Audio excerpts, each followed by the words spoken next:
Yes, episode number 69 is live. I'm not doing none of that weird-ish to go around the episode number, Nick. You can do all that if you want, but I don't think you're that type of guy. So we'll just let the listeners, the viewers, the audience, will let you do that. But this episode of The Shift is live. Nick, how you doing, bud? What's going on, Francisco? Great to be with you. It was a fun show last week. It's just us two today. Yes. Kevin Stocker was great. I want to thank him before we get rolling today. He was a great guest.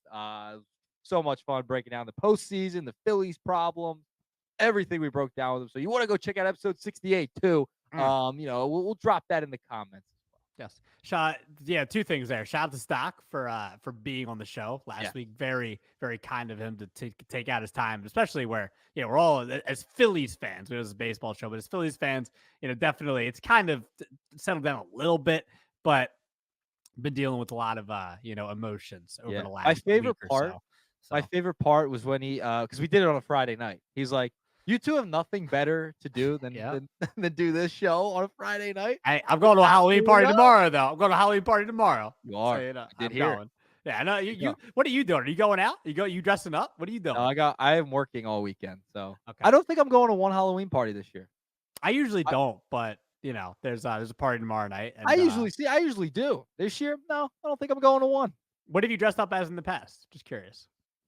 I've done Cloudy with a Chance of Meatballs. I did Skip Bayless last year. That's great. I know some decent ones. Sometimes I'll throw on the jersey. I was Ben Simmons one year. That was scary. I had the Ben Simmons jersey on. At the headband. Oh no. Yeah, that was a scary one. Oh gosh. You did that on purpose because everyone hated him, or at the time you liked Ben Simmons? We'll go with hated him. Let's just go with that. Okay. I know it's not a better story that way, Fran. Better story that way. Sure. Baseball player, done the baseball player with the eye black. For sure. I did it all when I was younger. I was McNabb one year when I was 13, when McNabb was, the guy. Yeah. I was Peyton. What's funny? I forgot. I was Peyton Manning one year. Oh, all right. Did you get the helmet and all? Nice. No, I just had the jersey and eye black for whatever reason. I don't know. I decided I was going to be Peyton Manning. It was also middle school. So McNabb one year, Peyton Manning the other year too. Listen, you have a good time at your party. Enjoy it. Have fun. Can I say what you're going at? Yeah, for sure. I'm going to be Squints. There you go. Awesome. Yeah, it's funny. I've been looking, I've been doing research on what I should be this year. Didn't find a lot. There's a lot of look, I'm not a big horror movie guy, but certain ones I am. I like Freddy Krueger, but I'm not gonna go as Freddy. You know what I mean? It's been done a million times. So I'm gonna be Squints. I'm gonna be Squints from Sandlot. Love baseball, obviously, and I've never been anything like that for Halloween. I got the glasses. Figure it works. Yeah, it's a good way to go. Squints is great. Now, what's Wendy Peppercorn? Maybe you'll find your Wendy Peppercorn at this party. I always thought you called her Wemby Peppercorn. No, Wendy. It's a nasal. It's allergy. No. I figured that's just our sports brains in general. But I'm not. Maybe I'll find her. Maybe I will. So we'll see. All right. Let's talk some baseball, baby. Currently, right now, it is. What is the score? Wow, you bent back so far backwards that you lost your microphone. We can't hear you. We can't hear you, Fran. Fran's microphone totally unplugged. He's trying to do 18 things at once, trying to check scores. Oh, I even tried unmuting you just now, and you. This is great. This is an all-timer in the episode. We'll leave it. There you go. Oh, he found it. Can we unmute? Can he unmute? We'll try. This is an all-time moment in the history of the shift. There it is. Oh, we got him. We got him. Happy Halloween. Happy Halloween. I felt so bad, Nick. Episode you're sitting there just trying to keep it going. I apologize. And I still didn't see the score. Okay, I'm just going to check online. It is 2-1 Cleveland. I should have just done that in the first place. I decided to jeopardize the show and do that. I apologize to the people. I apologize to you, especially Nick Earnshaw, for putting you in that position where you only you always need to apologize. Yeah, there's a lot more things. Anyway, what a segue into the actual start of the show. 5 minutes in. I don't know, Nick. Impressions on both of these series. We got Guardians, Yankees. Guardians are currently up, but they are down in the series 2-0 right now in their home stadium in Cleveland. But then you got Dodgers and Mets, where it's 2-1, and it's definitely an interesting series. Kind of been back and forth. Dodgers kind of all over the Mets in Game 1, Mets all over the Dodgers in Game 2. But now, Dodgers big Game 3 win. Ohtani homers, and here we are, 2-1, going back tonight to New York. So let's start with Guardians Yankees. Nick, impressions so far. What do you think the rest of the way? What are your feelings right now in that series? Listen, the Yankees have a cakewalk to the World Series. I'm sorry. The American League is nowhere near the National League, to say the least. Judge finally hits a home run, finally getting over a slump in the postseason the other night. Yeah, I mean, the Yankees will be in the World Series. It's as unfortunate as for me to say that, they'll be in the World Series. The Guardians, good run by them. Good run. Good season by them. The Yankees are going to get there. All right. I'm sorry. They played really well. Offensively, they've been great. Jazz Chisholm's been good. Soto, Stanton's been stepping up, hitting some big home runs, right? So I just think it's been a cakewalk for the Yankees. I'm not really as interested. Like, as a fan, you're not as interested in the Yankees Guardians series. The real series is the Dodgers and Mets. That is the real series, and they keep blowing each other out, which is awesome. You love to see it. I actually like. I hate the Mets. We know I hate the Mets, extremely, because they're in New York. I don't want to see a Subway series. Okay, I need L.A., New York. I would rather see L.A. and New York than a Subway. I'm sorry. I was just this is where I'm at. I mean, I'm down for both. I mean, there is, like, obviously, I think, what's funny though, and I think it's going to go this way. I think we both, agree with this. But Ohtani versus Judge. Yeah. You're either going to get, like, either way, I think you're either going to get Ohtani versus Judge, not a better time for that, both of them in their primes. And then you either get the Mets and the Yankees too, the Subway Series. So I'd be excited for either. I know you wouldn't be as excited for Mets Yankees, but it's good for the game. Can you please relax? Can you please relax? No, One thing on I'll say one thing on the Guardians and Yankees real quick. It's gonna be, like you said, New York, Cleveland. They had. I thought I was gonna give them a fighter's chance because they did win the Central this year, and that's what they do. They're a pretty good team almost every other year. Gaddis kind of leaked oil a little bit the one game. Gaddis has been great all year. Like, Cleveland, in all facets, especially like their bullpen, and then they lost the I keep forgetting how to say Tanner. Is it Bibby or is it Bibby? Like Bibby. Mike Bibby. Bibby. Okay, I like Bibby better because it's like Mike Bibby. But they had to win his start too, and he's been their best starter pretty much all year. And they're not winning these games. They're winning right now. Clark Schmidt let up a home run to Manzaro. Like, Cleveland, it's tough. It's tough for Cleveland. And New York, you get a really good start from Rodon in Game 1. Like, everything's going well for the Yankees right now. Cleveland, you needed to have a great series. Their offense is, really iffy. They got some star power. There were Quan and Ramirez and whatnot, but not enough. So not enough. I'm more intrigued with the Mets Dodgers series. It's been really, the Dodgers have been just unreal. They're the first team in postseason history with at least 3 shutout wins of 7 or more runs in a single postseason. The offense has just been amazing, other than Game 2, essentially.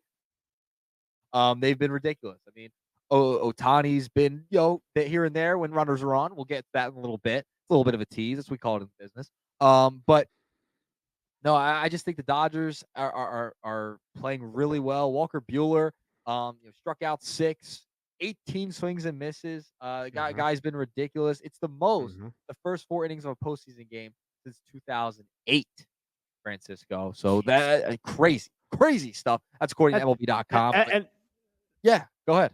No, I was just saying, and good for good for Bueller too, because Get back. Bueller has had a tough stretch over the last couple of years. Bueller, came up for the Dodgers, a couple of years ago, and it seemed like he was going to be one of the the best pitchers in baseball, and he was for a second, and then Tommy John, and then he's come back, and he really hasn't been himself, and for him to to do what he did last night, Dodgers needed that, right? Dodgers need that too, because it's good. Even though I think they're the favorite, and I think that we all agree they're the favorite in this series, it's still hard to get by with bullpen games. Yep. And we saw it. What was that, game 2? I think Knack off the bat, like, doesn't have a good, whatever it was. And then all of a sudden that creates havoc. Like, if you're going to do a bullpen game, all it takes is like one or two guys, not even just one guy, to have a bad inning, to have a blow up inning. And that kind of screws up your plan. If you're Dave Roberts, or if you're Mendoza from the Mets, whomever, it just screws up what you got planned. So I just think it's going to be tough for I think it's big for Bueller, even to go, what was it, 4 1/3? I think he went last night. That was big for them. That was big. So I think the Dodgers are in a good spot right now for them to get that second win. Last night in Game 3. Tonight's going to be interesting. Yamamoto had a good outing, in Game 5 against San Diego, and then Quintana for the Mets. I think this obviously this game is big. But I think if you're the Dodgers, I mean, if Yamamoto wants to look like he did in Game 5 against San Diego, this series is over. No doubt. Yeah. I'm with you. I think the Dodgers are just too powerful, right? They're just too good. They're finally winning in the postseason. Like, if they could get over that stretch, get over that hump, I don't see any reason why they can't win the whole thing. I really don't. They have so much star power. If the pitching holds up, they'll be in good shape, man, because the offense is there. The offense is there for them. Ohtani, Mookie Betts. You just go down the list. It's ridiculous. I mean, you haven't even talked about him. I mean, have we talked about Kike? That's I was waiting for you. I was waiting for you to. I know. You're saying. I know. I apologize. I know. But tee up a little Kike Hernandez. I mean, just insane. I think he's definitely top 10 active, postseason home run hitters. Like, insane. Kike out of everybody. Kike has had a good career for sure. But I mean, Kike is looking like Manny Ramirez in the postseason right now. Nick, one thing I think is just crazy is that it's not like, and he has played a decent amount of postseason games, in his career with the Dodgers, the Red Sox, whomever. But it's not like he's just performing and hitting these home runs because of all these games. 15 home runs in a 13.3 at bat to home run ratio. So every 13 at bats, he's hitting a home run. Or maybe I'm getting that wrong. I think I screwed up that stat. I thought it was every 4 at bats. I definitely screwed up that. It's a good stat, but I'm making it sound bad. He's hitting a lot of home runs, Francisco. Just put it. I'm saying, oh, that was a good stat. The way I was looking at it earlier. He's hitting a lot of home runs. That's all you got to say. No, I'm so mad. I got this stat wrong. I'm so mad. Go ahead. You're off to heck of a start today. Heck of a start by you. Listen, Kike's been unbelievable, man. Bad 280, 903 on base plus slugging, 15 home runs, 32 RBIs. Incredible. He has a knack for hitting big home runs in big spots too, which is crazy. I mean, the guy with the Dodgers, with the Red Sox, 78 total playoff games. Guy's unreal. And I'll give you this. I'll give you a stat, Francisco. How about this? I can get this one right. All right, we'll get this one right today. He's got a 1.077 OPS, 1,077 OPS on the road in the postseason, and it ranks 4th all time. You know who he's behind? Francisco? Lou Gehrig, Babe Ruth, and Carlos Beltran. The guy's incredible. On the road, he just loves the lights. Some guys just have a knack for the lights. Just have a knack for them. They have the ice in the veins. You see me doing it. That's what he's got. Okay, he's got a knack for the big moment. With the Red Sox, with the Dodgers, he loves playing in the postseason. Dave Roberts echoed that sentiment when he talked to the media. They're loving Kike, man. Yeah, that was the whole ice in the vein was whack. All right, never do that again. Thank you. Come again. Right. Yeah. Well, all right. So real quick before we segue into the meat and potato, I know I'm not even going back to that stat. Dude, Jason Stark, shout out to you. It's a good stat. I'm not explaining that right. I don't know how I'm discombobulating this. Jesus, I'm so mad. Real quick, Ohtani, it's just insane. I don't. How how Do you does move him out of one? the leadoff spot? Huh? Do you move him out of the leadoff spot? Ohtani? Yeah. What is this? Schwarber in Philadelphia? 0 for 22. Yeah, right. But I mean, Ohtani 0 for 22 with nobody on, and 17 for his last 20 with running. 17 for 20. 17 for 20. It's unbelievable what Ohtani has done to this point. Yeah. That is insane. That is a 900 batting average with runner in scoring position in your last 20 at bats. It's unbelievable what this guy's been able to do. But on the other hand, he just doesn't feel like playing when there's nobody on base. Yeah. Get on base. Like They you asked said, maybe move him down the order. They asked Dave Roberts if he would consider moving him, and he kind of like laughed at it. I'm paraphrasing. Like they were saying the opposite. They were asking the opposite early on in the season during the regular season, right? Like you're not gonna move him out of the leadoff spot. It's working. They're not moving him down. You know, it's just baseball. At that point, it's just baseball. Sometimes these type of things happen, right? These wonky stats happen, and he just can't find a hit with nobody on, which is fine as long as there's runners on. All right, it's okay. I get the sentiment thinking, all right, well, if we move down the lineup, there'll be more runners on base for him. They'll have a knack for hitting the baseball. I get it, but they're winning. They're winning games. They'll be fine. Okay, I'm sure he'll get out of it. I'm sure he'll get a base hit with nobody on. Maybe he'll lead off the game with a single. Who knows? In Game 4, Game 5, Game 6, in the World Series, because they'll be in the World Series. The Mets aren't going in the World Series, but I think he'll eventually. That streak will be ending soon. No doubt in my mind. Okay, so let's get to the meat and potatoes. I'm about to have some of these soon because I'm hungry and I gotta eat some dinner soon. But I'm eating on my way to Atlantic City. There you go. That's a whole nother conversation. But MLB postseason ratings, Nick, up 18% to this point now. These postseason games so far, it's been a good postseason, and it helps that you have the Yankees, the Mets, and the Dodgers still in it at this point. The Mets having their storybook run, to this point. I don't know. What are your thoughts? Well, are you surprised? Do you attribute it to anything that maybe that no one's talking about? Like, what are your thoughts on the postseason ratings being up 18%? Yeah, I mean, it's the bigger markets. I think that has something to do with it a little bit. And then you look at the Dodgers and the Mets. It's posting the best start according to Front Office Sports for a postseason round on any network since 2015 for the CS. So they're off to a good start in the ratings books domestically. This is all domestically. They're up 18% in the ratings domestically. But Francisco, Japan, the numbers are incredible. The international part is insane. It's crazy. Japan is putting up crazy numbers because of Ohtani, and the game has grown exponentially over there. Like we know that it's been big over there for a while, but the ratings internationally have helped out Major League Baseball. You're drawing more viewers in Japan during this postseason run than here. You're seeing that in game. Unbelievable. Like, isn't that unbelievable? Like to have Japan be that much of have that much of a market share in the ratings books. I mean that it's incredible. That's what baseball wants. Like that's what they want. So if you go back, the Ohtani Darvish game, right, in the first round of the playoffs in the DS, it drew an estimated 12.9 million viewers here. In Japan, it was 19.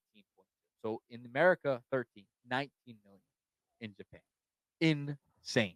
That's unbelievable. Insane. So the numbers are crazy over. That's according to the New York Times. Yeah, I had no idea about the international. That's definitely a huge help, and that's what you get with Shohei Ohtani. In this postseason, that's what. Hey, the Dodgers gave him almost $1 billion, and not only are they reaping the benefits, but Major League Baseball is as well in this situation. So having the Dodgers to this point, I mean, maybe you're swaying me. Maybe I want the Dodgers in the World Series. I still want a Subway Series, but I think that's definitely a pretty big thing to have the international thing. Definitely huge. Yeah, and you got to remember that Yeah. there's time difference in there. Like they're watching the game in Right. like the morning. You know what I All mean? right, yeah, I know. Hey, settle down, man. I watch the Australian Open at like 3 in the morning. I do the same thing. And don't act like it's some big like thing for them. Like it is, but like I do my due diligence too Prime when it time. comes to things. Prime time. Everyone's getting ready for work. Huh? Everyone's getting ready for work in the middle of the night. Yeah, I gotta do what I gotta do, man. I gotta watch a little Carlos Alcaraz, a little Yannick Sinner. I gotta do what I gotta do. Coco Golf. I gotta support the America. Only one of those is American, but I gotta support. One of the best sports in the world, tennis. So when the first major of the year, which you probably have no idea what I'm talking about. When the Australian Open kicks off the year in late January, and these matches start at 7, 8 p.m. and go all the way till 4 a.m. in the morning. I got to stay up to watch my tennis. You know what I mean? To start off the year, major tennis. You could watch a real sport with a real like U.S. Open, a real Open Championship, the Masters, golf. Watch golf instead. Don't make me shut the show down early. Don't make me do that. Episode 69 of the shift about to take another twist. Go from the no microphone to the boop. Freddie Benson is shutting it down. 5, 4, 3, I still don't know who Freddie Benson is. Still don't know who that is? Is he a horror villain or something? Just keep going. He sounds like a horror villain. He might be a horror movie villain. All right, so let's transition from ratings on one end, and then MLB postseason, to a team that set the ratings bar very low for a team that set the record for the all-time losses in a season. Jerry Reinsdorf, Bulls owner, White Sox owner, he's gone. He's out of here. 88 years old. Old man. Bought the White Sox in 81. They did have instant success. And 2005, they did win the World Series. I'm just also, but for the most part, hasn't done a good job as owner, especially lately. No. Under his reign, like I said, White Sox have made playoffs just 7 times, highlighted by winning the World Series in 05. But, 81. It's been a long time. So, Nick, thoughts here? Jerry Reinsdorf, is it time? I think it was time. I mean, yeah, I guess. I mean, just sell the team. I'm sure they're not, White Sox fans, I'm sure aren't that upset about it. They were the worst team ever this year. Literally. 88 years old, time to move on. At least Jerry Reinsdorf is a little bit smarter than another Jerry in another sport. Just sell it. And can we stop with the billionaires owning multiple franchises? Just be happy with one. Would you? Just be happy with one singular franchise. Stop owning a baseball team here, basketball team over here, a football team over there. Just enough. Let's spread it out a little bit here. Let's get some new blood into these owners' meetings. Let's move the games forward. Different vote in there. Yeah, Reinsdorf. Sell it. Just sell it. Would you? It's not a good look. Yeah, they need some new leadership in there. They need some new ideas. Yeah, they need it from, like you said, they need it from top to bottom. I mean, it was just like literally like 3 years ago they made the DS, right? I think they won the Central and won the DS. And they lost to the Astros in like 3 or 4 games. That team had some promise. You had Giolito. You had, Luis Robert. Guys waiting in the wings with Garrett Crochet and Kopech. Moncada and Eloy Jimenez, who's still on the team this year. You had a lot of promise with that franchise, and you fast forward to now. I don't think I've ever seen anything like this from a team that went from a team that looked like I said 3 years ago, not too long ago. They looked like they were going to be a team of the future and be a contender for a while. And here we are, and they've set the record. What a turnaround, man. What a turnaround. I'd never really seen anything like it. It's just odd. It's weird. Just a team that didn't really have direction. Nick. So, yeah. And what do you make of Dave Stewart? He's one of the guys who is trying to bring a team to Nashville. And, he's like one of the league go-getters to try and buy the White Sox. What do you make of that? Yeah, that's very interesting. Look, I'm all for. You want to move him out of No, Chicago, though? I can't. They're not going to move him. No Yeah, way. no. I'm all if he wants to, buy the team, all for it. If you're gonna move that franchise and on the right path to, Yeah, he seems like the guy's been a player. I don't think he's somebody that would he won't move him. No, yeah, and I no. don't think he would move in the wrong direction. I would like that idea. Yeah, I like Dave Stewart. Yeah. That's the thing that's being floated around. Yeah, I Being like floated it. around. I like it. Possibility. I like it. All right, so this is really interesting. Well, not look. I'm not going to say it like that because it is terrible what happened in Tampa Bay. The Rays will not have a stadium this year No. after what happened with the hurricane. The thing pretty much got torn apart. Yeah. Nick, I'm going to go straight off the bat though. So they're not going to have a place to play in Tampa. At least not. They're not going to be playing in Tropicana Field.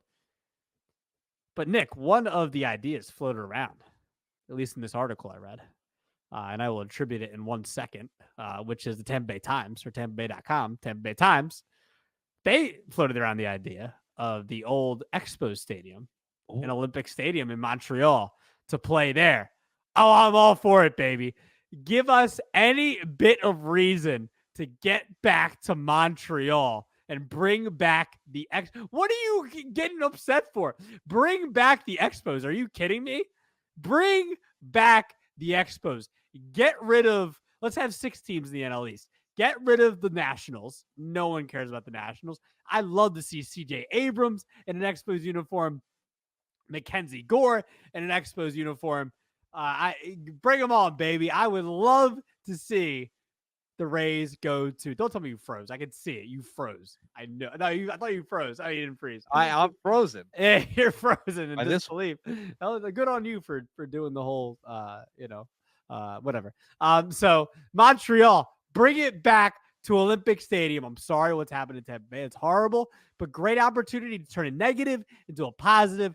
Fans want Montreal. I want Montreal. Nick, you should want Montreal too. Bring it back to Olympic Stadium. I mean, I don't disagree with you. I want a team in Montreal. I'm with you there, but don't move the Rays aren't going to play Montreal. That makes no All I'm sense. saying is take the Logistically, franchise, that get doesn't rid make of them, any and then sense. make the Expos. That doesn't make any sense. Why not? You have to move all the workers, all the logistics that go into the stadium. You're going to have to move them somewhere. No. So okay. So let me reframe that. You have to stay at least locally in that area. You can't. Who's going to go see the Rays? There's no Rays fans in Montreal. It'll be okay. So all right. Listen to me. So what I'm saying is, it will be good for the idea of let's bring a team back to Montreal. It's not. Come on, what are you talking about? Isn't it wood? You are no, reaching not. here. No, it's such a reach. Bring him back. Let's bring it back to reality a little bit here instead of your fever dream. That was reality. Bring in Montreal. Okay, they're not going to go to Montreal. It'd be stupid of them to bring them to Montreal because no one's a Rays fan there. They can barely get their own fans. I'm saying 3 to 5 years from now, when they have to get everything together, and then you market it, and then you bring them back. Yeah. They're getting a new stadium anyway, so it is what it is. Listen, there's multiple ballparks. They could have the soccer field, Al Lang Stadium. They would have to turn that. They've had flooding issues though at that soccer stadium. They could turn that into a baseball field right around there. There's Clearwater's Baycare Ballpark. That's used by the Phillies. They could also use a minor league stadium as options around there. There's the TD Ballpark, Blue Jays, Steinbrenner Field for the Yankees. I don't know if they want to play at Steinbrenner Field with the division rival. Maybe the Yankees will be nice and maybe let them use it. But there's logistics there that could be problematic for the minor league teams that do play at those stadiums. And there had to be adjustments to make it fulfill major league standards for a minor league park. But they could find ways around it. Then there's also the idea of going to Disney. Rays play in Disney during the Florida League in spring training. They could go to Disney. That could be a possibility to go play there. And then the idea was also floated that they could go to Miami and share the ballpark with the Marlins as well. That's another option they could have on the table. Now, they'd have to fix the schedule a little bit. There could be some double headers at the ballpark the same day. But that's a possibility because it's not as far as going out of state, things of that nature. It's a major league ballpark. They just have to fix the schedule and probably sometimes during the day. I mean, Miami Marlins are a lost cause anyway. So I think that could be a viable option to bring them to Miami, share the stadium with the Marlins for a season or so. And I think that would be the most logical way to go about it. I know you could go to the minor league stadium, but you could also share a stadium with the team across the way. Yeah, it'd be the only thing about the Marlins Stadium. It'd be tough with the double headers and all that stuff. Like They'd have you to have a make lot of adjustments to the schedule, but that's possible. yeah, I guess so. But I'm all for Olympic Stadium in Montreal. That's what I want. I think that would be. I just want baseball You're back in going out Montreal. of the country to find a stadium for this team. That's not going to happen. Fine. It's North America. It's all the same. It's all North America. What are you talking about? The country. It's the same country. We're all here. We're all here in North America. Okay. But I have a fun blind ranking for you today. All right, here we go. I've been waiting for this. So there's gonna be a little twist to it, right?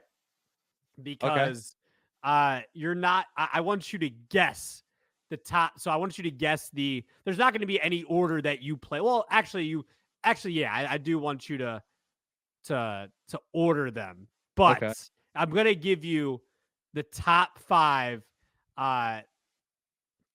home run hitters in the National League East since the year 2000. Ooh. So I want you to so just to be straight, I'm gonna try to give you. So I don't want you to give me like Mike Schmidt 500. Well, he only played with the career one team. Like it can be a player that has the most like National League East like team home runs. Does that make sense? I don't want to give away one player because there's one obvious one off the bat where it's like, okay, yeah, he played for 2 National League East teams. So, do you get what I'm saying? I'll give you an example. I'll give you one example because he's not on the list. He's not even in the top 20. JT Realmuto played for the Marlins and the Phillies. So you can combine both of those. And those I'm ranked runs. like best to worst, right? Well, honestly, just the most. Just like I want you to give me like I have to guess not even like you don't even have to give me your opinion. So I want you to like just see if you can name like the order of the top five. Yeah. So I this isn't what we've done the last I like it. couple times out, but I figured it'd be fun. All right, let's do it. So all right. So I don't know. Just start since year 2000. Give me I'll give you like we'll make it fun. I'll give you like 10 tries, and then if you don't get a 10, you lose. And then we'll just tell you. So go ahead. Try number one. I just have to guess like different. Yeah, just guess since 2000. Just sit here and guess. Bryce Harper. Bryce Harper is number 2 with 336 home runs. All right. Let me scan here. Is Ryan Howard on the list? He is number 1 on the list. 382 home runs. Okay, so Howard, Harper, 1 and 2. Yes. All right. I have 8 more guesses then, right? Yes. 8 more guesses. Okay. NL East. There's one name. This is an outside the box answer. Okay. Pete Alonso. Pete Alonso is where is he? That's a great guess, but he's actually 12th on the list. 226 home runs. Way to go. It's a good guess, though. It's a good guess. I mean, he's about to break Strawberry's record for most Mets home runs. So, well, maybe he will. Maybe he won't. Depends on if he resigns. I want to go David Wright. David Wright is actually 3 spots ahead of Pete Alonso, but not in the top 5. He is 9th with 242. You have 6 more tries. Okay. All right. Freddie Freeman. You just missed the top 5. Freddie Freeman is 6th with 271 home runs. Oh, jeez. Think about it. These are teams you hated for years. Is Chipper Jones on the list? He is. He's 3rd with 315 home runs. Okay. So I have 3. I need 2 more. Yeah, and you have how many guesses do I have left? 4 more. Yeah. 4 more guesses. Ooh.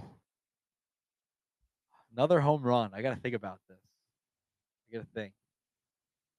I feel like I'm forgetting somebody. I'll go Utley. Utley on this list. Chase Utley is 1 spot ahead of Pete Alonso with 233 home runs, 11th. He is not on the list. Who am I forgetting? I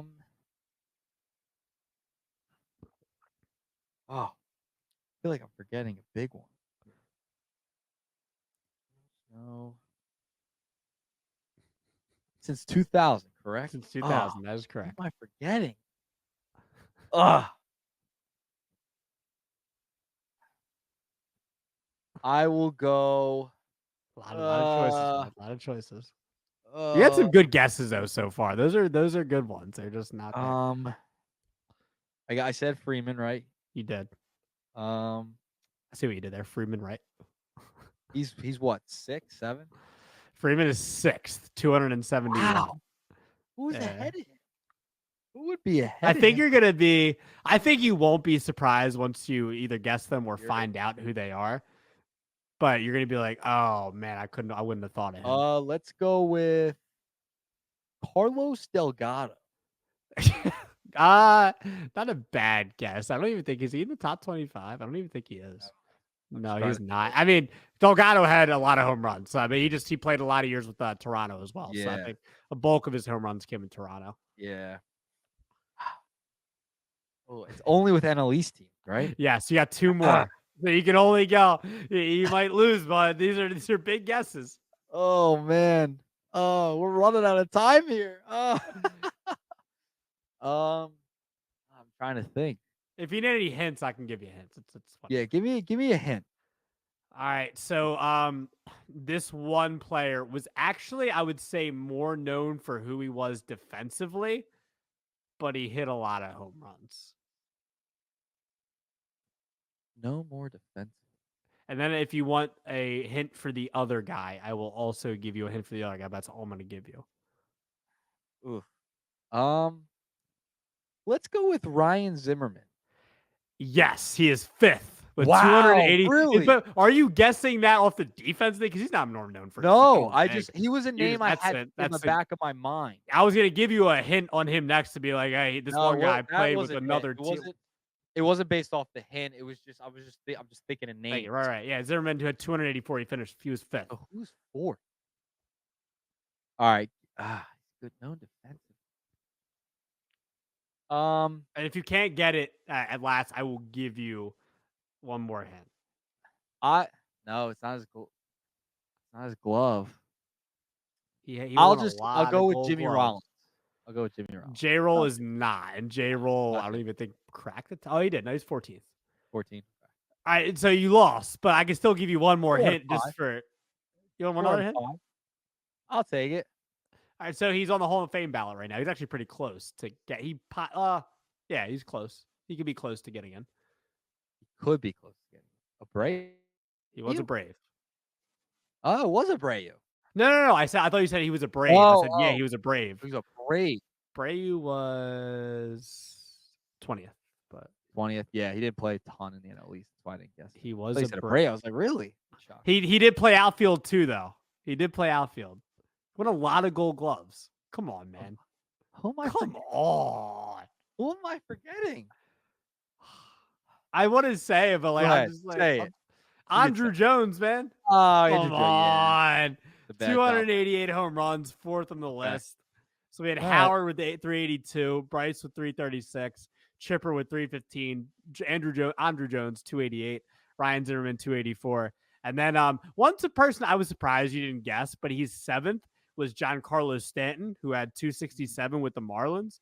And then Pat Burrell is also there, 8th. He would have been I was thinking about him too. I was like, I don't think he had enough to get cracked. No. I mean, yeah. By the way, that was a fun one. Yeah, Dan Uggla 10th on the list, by the way, just to wrap Dan Uggla crossed my mind. I was like, he's not top 5. Uggla was an underrated power hitter. He was. Second baseman. So there you go, bud. Here we go. Yeah. So just to there's your blind ranking for today's show. We'll just end it real quick. If you want to just roast me for Elly versus Oneil, we haven't come back to this in a while. What? I will. I'm gonna roast you for it. Go ahead. Look. Anyway, you bring up stats. Oh, you know what's funny? I had that stat head picture up right now. Gosh darn it.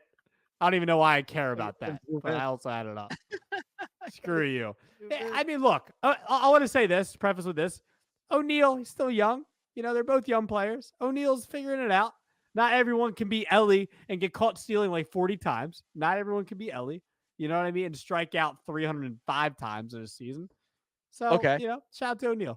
Elly De La Cruz also 25 home runs, 65 steals in a season. He's the 5th player to ever do it. He's actually the first shortstop to ever do that, by the way. Congratulations. Look, I mean, if you just look at the stats there, Oneil, overall, it's this is nice. This is nice to see. Elly's got the All-Star to his name. It's great. It's great overall. Yeah, So this is one of the dumbest bits we've ever done, but shout out to both Elly and Oneil, just because they both have long hair and they're tall shortstops, whatever. They both have Cruz in their name. Congratulations to them. Maybe for next season, Nick, we'll have some other duo bit. I think we keep this one going. I think we just keep it going. We see these keep players. It going. And, we'll and track if one, their career. Yeah, and if another, versus comes about, we'll do that bit too. But for right now, it's Elly versus Oneil. Hey, if there's anyone you wanted to see us compare and track their career over time, maybe we won't do it on the show, but we'll just keep it going on the Twitter account or on TikTok or whatever. We'll just keep it going. We'll just update you. Maybe we'll keep a thread going. Maybe we'll do that. That's actually a good idea. They say the best ideas usually come while you're just doing these shows or whatever, while you're just walking down the street. I think that's a good one, Nick. We might have to talk about that after the show. Maybe we'll do a little bit of Jordan Walker versus Anthony Volpe or some weird one. I don't know. We'll do some CJ Abrams versus James Wood, all the in-team one. Same team. Yeah, why not? Have fun with it. A little bit of something like that. You know what I mean? Maybe we'll bring back Garcia Parra versus Jeter. We'll go like Jaron Duran versus Volpe or something like that. Oswaldo Cabrera. He sucks. Screw him. You know what I mean? I don't know what I'm talking about. That's how you end the show, baby. This has been episode 69 of The Shift. Thank you, everybody, for tuning in. We'll talk to you soon.